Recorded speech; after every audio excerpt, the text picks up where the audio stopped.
আসসালামু আলাইকুম গাইস, আপনারা সকলে কেমন আছেন? আশা করি ভালো আছেন। আমি আল্লাহর আশীর্বাদে ভালো আছি। আমি মনে করেন এই 4 দিন যাবত ঠিক মতো ভিডিও দিতে পারতেছি না। এই ভিডিও যা করি এই মনে করেন মাটির মানুষ, মাটির বাংলাদেশ, সোনার বাংলাদেশের মানুষ। আমি এই মাটির সাথে মিশাই থাকি সারাদিন। মনে করেন এই বুটটা বাংলাম, সব কিছু তো আপনাদের সাথে শেয়ার করছি। এখন মনে করেন ধান লাগাইতেছি। এই মনে করেন মেশিন দিয়ে পানি যাইতেছে। ওই পাশে ও শাহিনটা 2জন লোক আছে, ওরা কাজ করতেছে, ধান লাগাইতেছে। আমি মনে করেন এই জঙ্গল আছে, আছে এইগুলো আমাদের দেশে বলে আর কি যাবর, ওইগুলো আর কি আমি কাদামাটি সাফ করতেছি। দেখেন না, ওই পাশে ধান লাগাইতেছে।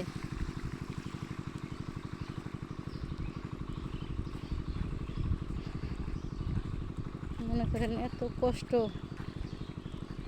আর আমি যেরকম কষ্ট করি প্রত্যেকটা মানুষ যদি এরকম কষ্ট করতো, প্রবাসীদের এত কষ্ট হতো না। কারণ প্রত্যেকটা মানুষ যদি ঘরে ঘরে বুঝতো না, আমার স্বামীও কষ্ট করে, আমিও দেশে থেকে কিছু করি, কইরা দেখাই দেই।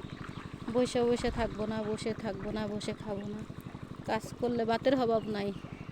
মনে করেন ধান লাগাইতেছি, আমার ঘরে যদি চাউল থাকে আমি আলু ভর্তা 2টা আলু সেদ্ধ দিয়ে ভাত খাইতে পারবো। হয়তো গ্রাম অঞ্চলের মানুষ শাকসবজি দিয়েও ভাত খাওয়া যায়, কিন্তু মনে করেন এগুলা যদি না করি কোত্থেকে আসবে? কেউ কি ঘরে আইনে আমার চাউল দিবে না সবাই। আর গ্রাম অঞ্চলের মানুষের কিন্তু আসলে ডায়াবেটিসটা কম।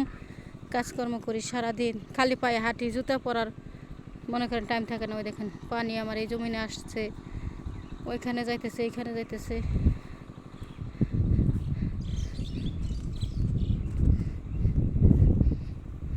আয় শাহিন, এ না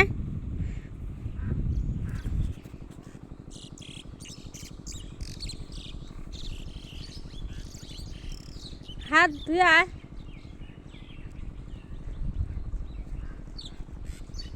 শাহিন ভাই আসতেছে, শাহিন ভাই সব কিছু কাজে পারে, কৃষি কাজ, এই কাজ সব কিছু পারে।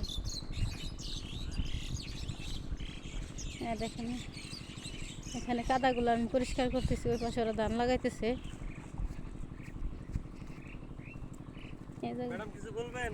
ওই জায়গায় যা, ওই জায়গায় ক্যামেরা সাহায্য করতে হবে। হাত ধুইছা না অনেক পরে